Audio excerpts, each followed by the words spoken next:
All right, is life-changing a bit of an overstatement for what I'm going to be showing you today?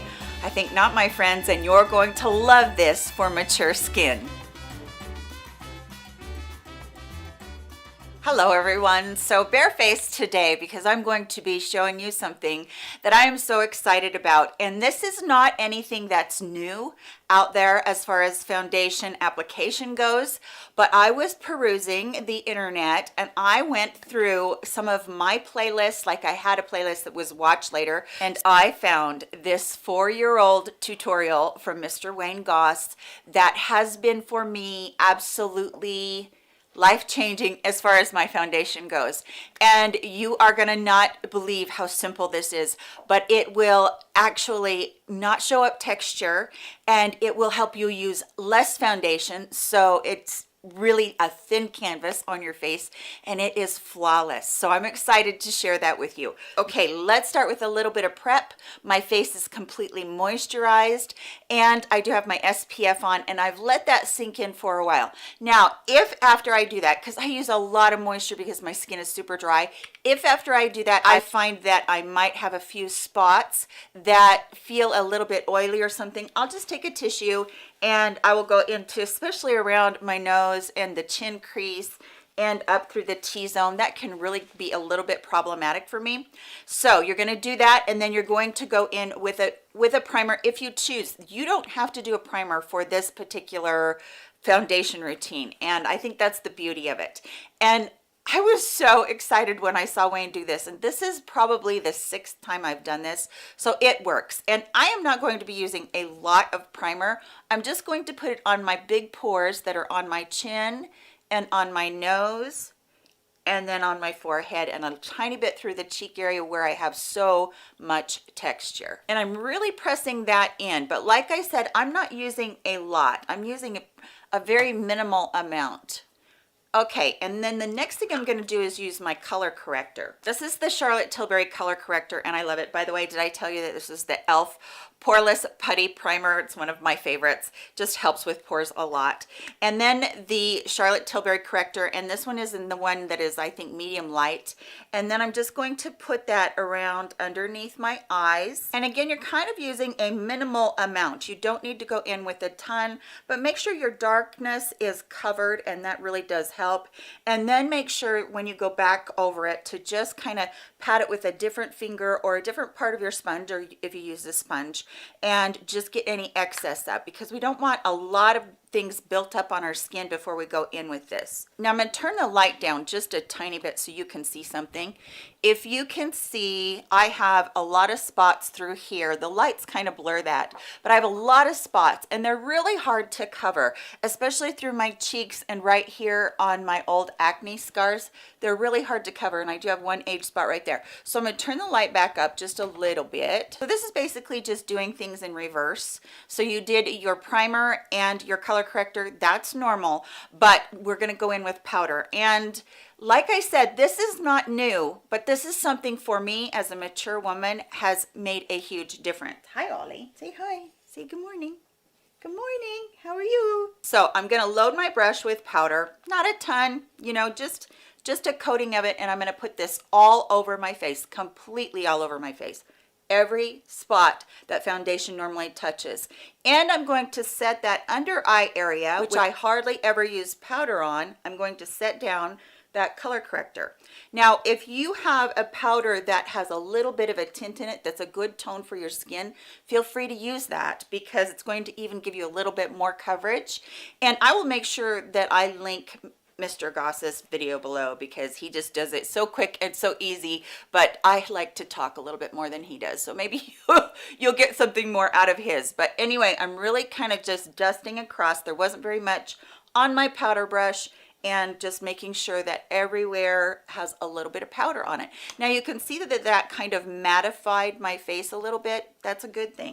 So now I'm going in. I don't normally use a brush. I normally use my sponge, my dampened beauty sponge, but I found that this brush works really good for it. This is a BK Beauty brush, and I think it's the 101. And then that powder brush that you just saw, I'll make sure I link that below. It's an IT brush, and I love this thing. I've had it forever. And I'm I'm using the new Bare Minerals Original Liquid Mineral Foundation, and this does have an SPF of 20 in it, and my color is fairly medium.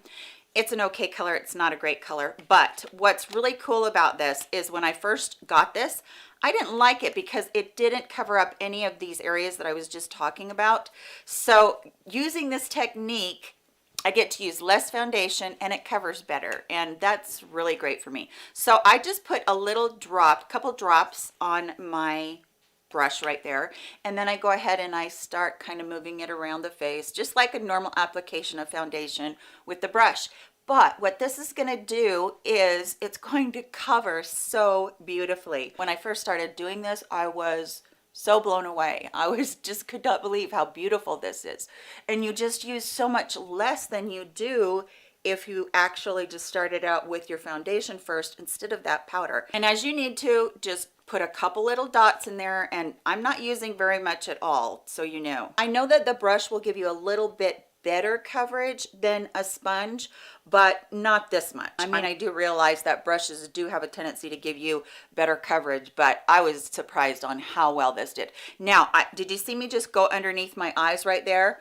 I'm not going to be wearing concealer, which is a huge deal for me. I'm just going to be wearing the foundation. And the other thing that does that should just absolutely surprised me is when you don't do that, then you have no creasing and you have great coverage without concealer. You also get this really great effect of just having the one color instead of another color for your concealer.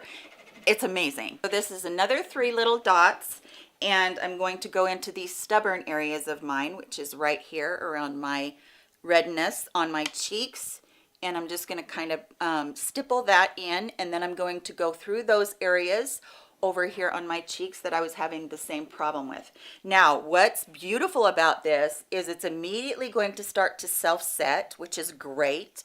You don't have to go in with powder if you are a dry gal. Now, if you are an oily gal and you do get a lot of breakthrough on your foundation, go ahead and do another light dusting of powder. I only get a little bit of breakthrough through this area, but I am going to put just a tiny bit of powder through this area right here because it will help to blur it and make it look more perfected. And you don't have to do this. That's the wonderful thing about it. You don't have to use any powder at all. If you're somebody that finds that powder really doesn't help you very much, or you feel like you get kind of a cakey look from it, then you don't have to do this at all. I'm using the L'Oreal True Match powder, by the way. I really love this one. Mine's in the color N1, so neutral 1. It's the lightest, I'm sure, that they have that's neutral. I will say that this isn't mask proof because I did wear this to the grocery store one day, and it rubs off. And so that's not something that you're going to look at like, is this an all-day bulletproof makeup foundation routine? It's not. But for what I need, it is fabulous. And so I'm going to spray this with the Airbrush Flawless Setting Spray, Party All Night, Stay All Day setting spray from Charlotte Tilbury. And then I'm going to go over with my makeup sponge and just kind of dab that in a little bit. And one thing that I am going to do that Wayne didn't do, he didn't do the setting spray part either. I'm going to put just a tiny bit onto my sponge on the tip, and I'm going to ever so lightly go across underneath my eyes so that there's absolutely no creasing at all throughout the day, so that it can be completely set. I just found that this setting spray is pretty special. I have been looking and looking for a dupe, but this is a really good setting spray. It has polymers in it that do create a little bit of a blurring effect on your face, and it really does set your makeup all day so that you have it and it's not going anywhere. It's not going to budge anywhere. Let me go ahead and put on the rest of my makeup, and I'll be right back with you. Okay, so there's the finished look of this tutorial. Now, keep in mind that this is not going to completely cover everything. I want to make sure I tell you that. You're not going to get like a look of makeup. You're actually going to get a look of your own skin, but kind of perfected. And I'm going to turn these lights down again. Now remember the really nasty stuff I had right here? You might need to take your brush as you're working with it and just dot like this or stipple like this over it, just on those places, like right here through my really redness right through there. And another thing, you can see hopefully that my under eye area is not, it's not like it's not like completely gone away. There's a little bit there, but it's not bad at all. Now let me turn that light back up. So what I want to do more than anything to take away from this tutorial is that this gives a skin-like finish, and it is really nice for mature skin. It's not cakey at all because you're only using a very thin coat, and you're only using a very fraction of what you normally use because you get that coverage from that powder to begin with. I don't know how it happens, but honestly, it's just like magic for me. This wears so beautifully through the day too. The other thing that you need to realize is that because this is such a thin coat on here, that you really need to pay attention to it, either with the powder, if you like to wear powder, or with that setting spray. You might need to do a couple coats. This might take a little bit of trial and error before you get down to where you really like it, like I've been doing. Like I did it for three days in a row, and the first 2 days I loved it, but I was noticing, you know, a little bit of creasing under here. Sometimes there was a little bit of creasing around my nose and on my chin, and I was thinking, okay, well, maybe it's the foundation, maybe it doesn't hold up. But I've switched foundations so many times, and it's just done beautiful. I'm just really excited to be able to share it with you. And like I said, trial and error. You might need more powder, you might need less product through here. You might even choose to do a concealer through this area, which is perfectly fine. It's just really up to what your skin does and how you feel after you've tried it a couple of times. But really give it a good go, because I believe that this is something that a mature woman can wear that makes her look much more perfected. And I have loved Mr. Wayne Goss and what he is doing right now with helping mature women and bringing mature women to the forefront. Did you guys see that lady that had that smoky eye? I swear I was just like blown away and so excited for what he was doing and what he is promoting as far as the beauty world. So everybody have a great day. Love you so very much. Take care of yourselves. Catch you in my next video. Bye, friends.